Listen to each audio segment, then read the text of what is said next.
Aujourd'hui, je vais te parler d'un sujet vraiment important.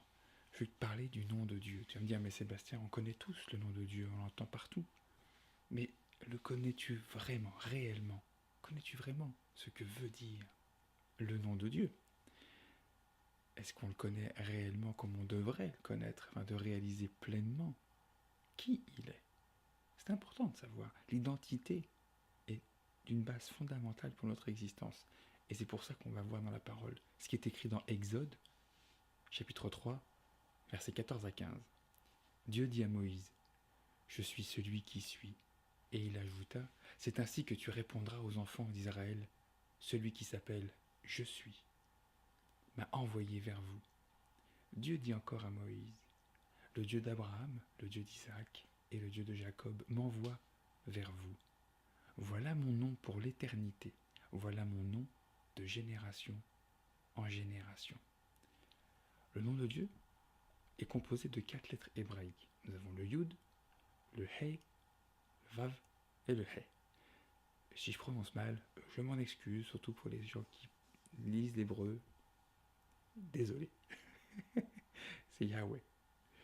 C'est le plus sacré des noms, si sacré que certains même se refusent de le dire. Et pourtant, chose improbable, c'est que nous le disons tout le temps, constamment. Nous disons tout le temps, vous et moi, le nom de Dieu. Les croyants, les non-croyants, tout le monde, toute croyance, foi, religion, dénomination confondue, nous proclamons le nom de Dieu, et surtout quand nous parlons de nous-mêmes. Mais comment, Sébastien? Comment? Comment on peut proférer et confesser le nom de Dieu constamment? Surtout quand on parle de nom, ça n'a aucun sens. Quand vous parlez de vous-même, vous dites le nom. Qu'est-ce que vous dites quand vous vous sentez heureux? Vous dites « je suis heureux »,« je suis triste ». Vous dites aux autres qui vous êtes. Vous dites « je suis » et ensuite vous dites votre nom, par exemple, quand vous présentez « je suis Sébastien ». Donc, Yahweh signifie « je suis ». C'est le nom de l'Éternel, le nom de Dieu. Son nom est « je suis ». Donc, on dit tous son nom. Donc, pour comprendre réellement que nous disons pourquoi nous disons le nom de Dieu, c'est parce que je suis Sébastien, ça veut dire que je suis est toujours avant Sébastien. Il est toujours avant mon état. Ce qui veut dire que je n'ai pas d'existence sans lui, puisqu'il est toujours avant moi. Je suis Sébastien. Je suis Olivier. Je suis qui je suis. Donc je n'ai pas d'existence propre sans lui. C'est pour ça que ça prouve le fait que, comme on l'a toujours dit, on a été tissé. Son nom est tissé dans le tissu même de notre propre existence. Il est complètement entremêlé, on ne peut pas le dissocier. Si nous enlevons le je suis, notre être, notre identité, nous n'existons pas. Donc automatiquement, nous ne faisons qu'un dès le départ. C'est pourquoi, quand on parle de nous-mêmes, on doit dire son nom, on n'a pas le choix. Dès qu'on parle de nous, je suis. Le nom de Dieu est donc déclaré, parce que notre existence vient de son existence.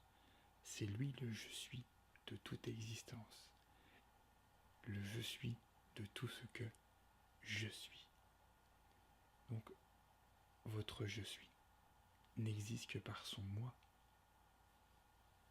Vous commencez à comprendre, à saisir l'importance. Et comme on existe de lui, c'est seulement de lui qu'on peut trouver la raison et le but de notre existence. Donc par conséquent, quand on dit notre nom, on doit toujours parler par son nom. Et on doit toujours parler son nom d'abord, parce que c'est la première, c'est l'existence originelle.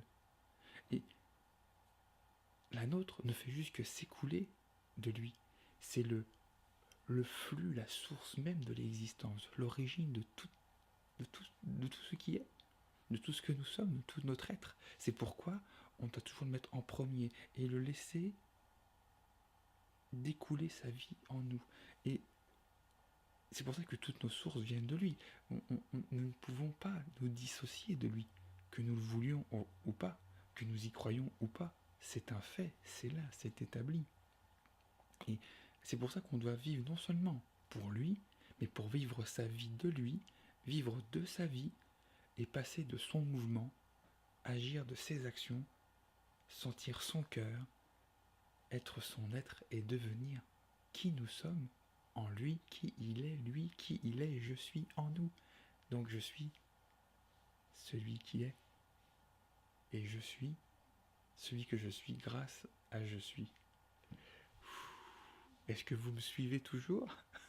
Donc en fait, qui je suis? C'est la question. Qui je suis?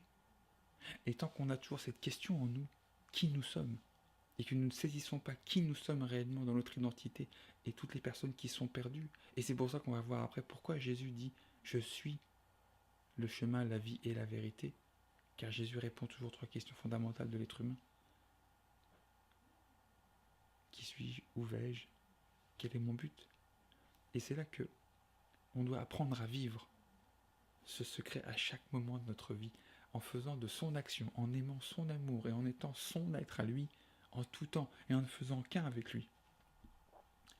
La parole dit dans Actes 17, versets 28 à 30. Car en lui nous avons la vie, le mouvement et l'être. C'est ce qu'ont dit aussi quelques-uns de vos poètes. De lui nous sommes la race. Ainsi donc, étant la race de Dieu, nous ne devons pas croire que la divinité soit semblable à de l'or, à de l'argent ou à de la pierre, sculptée par l'or et l'industrie de l'homme. Dieu, sans tenir compte des temps d'ignorance, annonce maintenant à tous les hommes, en tout lieu, qu'ils aient à se repentir. Pourquoi? Parce que l'homme a trop tendance à faire des idolâtres de toutes choses, de tout ce qu'il voit. Mais il ne sait pas que Dieu, qui cherche partout ou en toute chose, est en lui et qu'il tire sa propre existence de Dieu lui-même directement. Et c'est comme le fait, vous allez me dire, ok, mais si on parle de nous comme égoïstes, c'est une bonne chose. Non, parce que Dieu est tout inclusif, il inclut tout le monde, toute chose. Donc, nous ne pouvons pas être égoïstes parce que Dieu ne l'est pas. Dieu est bien au contraire tout sauf égoïste. Pourquoi? Parce qu'il est l'Emmanuel. Comment ça, Sébastien, le rapport avec l'Emmanuel? Où qu'il est?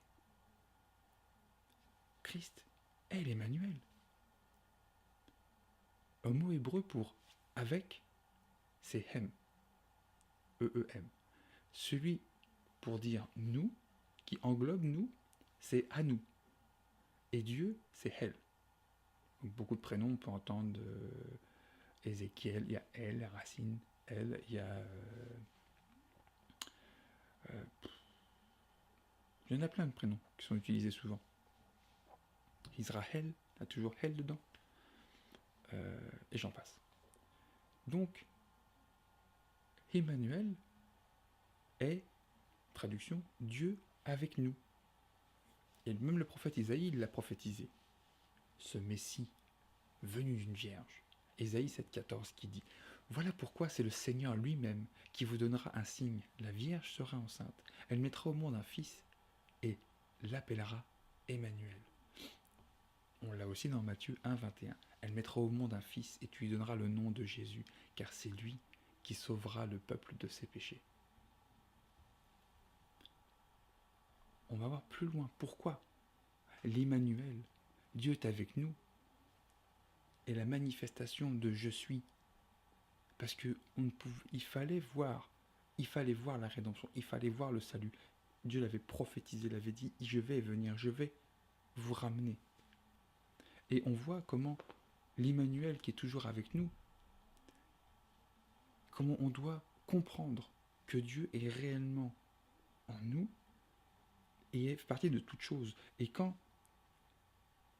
l'Emmanuel, Dieu avec nous, est venu ici pour venir nous montrer le chemin, nous montrer qu'il était le chemin, la vie et la vérité, on le voit qu'il est au milieu de nous, au milieu de son peuple, et on le voit dans tous les moments, tous les passages, avec les disciples sur le lac face à la tempête. Dieu est avec nous. Sur la croix, il est avec nous, mais on se faisait rejeter. Il est avec nous. Dans les épreuves, il est encore, toujours et encore, toujours avec nous, quoi qu'il arrive, dans toutes les circonstances. Et il est venu dans la même condition que nous, afin que nous prenions conscience de qui il est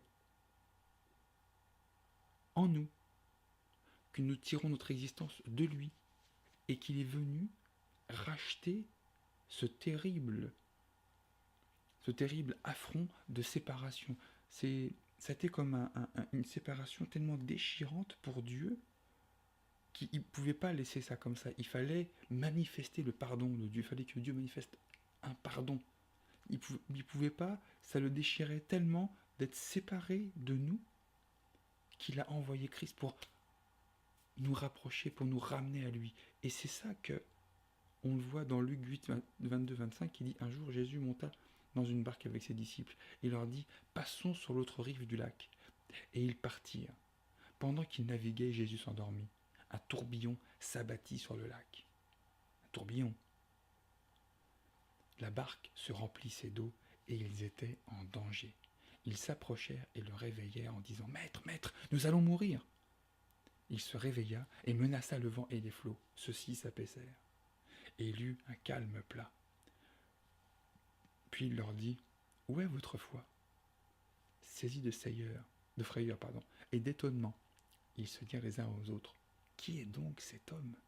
Il donne des ordres même au vent et à l'eau, et ils lui obéissent. » Parce qu'ils n'ont pas compris qui était Christ encore. Ils n'avaient pas encore saisi à quel point Christ était tout.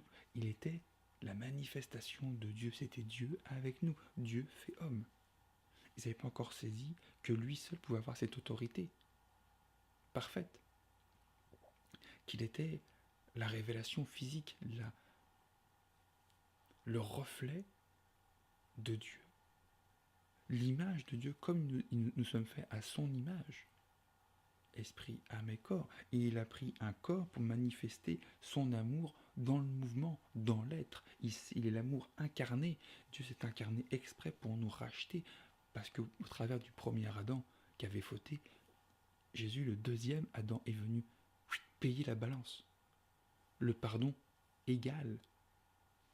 D'où le œil pour œil, dent pour dent. Ça a été donnant-donnant. Il a fallu un autre homme, mais parfait. Comme Adam l'était. Avant la chute. Il a fallu payer un prix. Et Dieu l'a fait.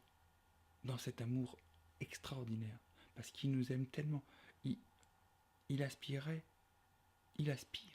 à la réconciliation. Et Jésus est ce lien, est cette réconciliation. Pour réconcilier le Père à nous, à sa création.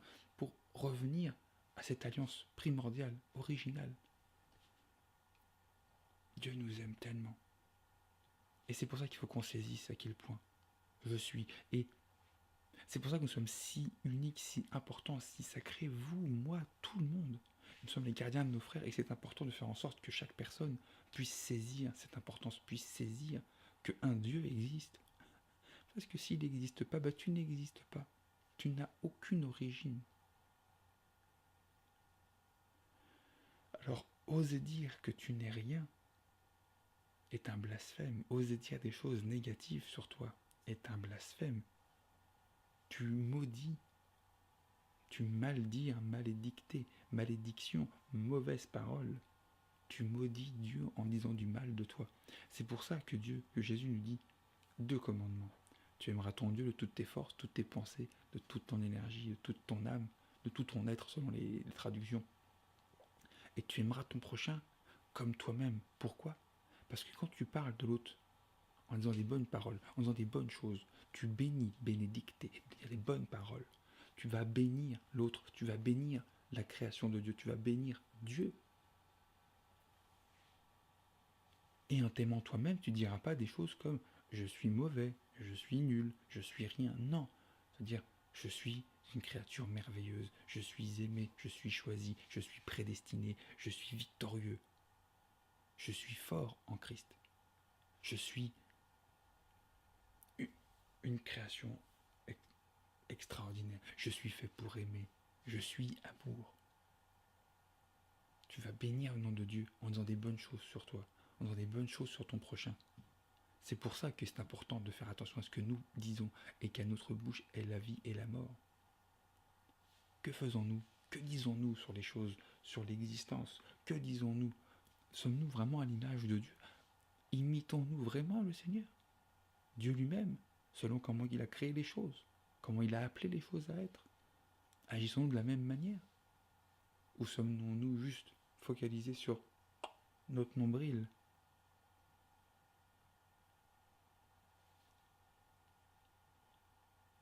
Nous sommes tirés de Dieu. Et nous devons faire vraiment attention à tout ce que nous disons. C'est là l'importance encore plus primordiale de la parole. Car Jésus est la parole faite chair, parce que tout a été fait par la parole. Toute chose a été faite par lui, en lui et pour lui, au travers de lui. Au commencement était la parole était avec Dieu, la parole était Dieu. Donc, dès le départ, dans l'épître de Jean, ça commence comme ça. Comme il plante le décor, l'apôtre Jean appose le décor tout de suite.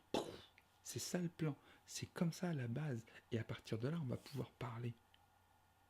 Il n'y a même pas à tergiverser. Jésus est Dieu.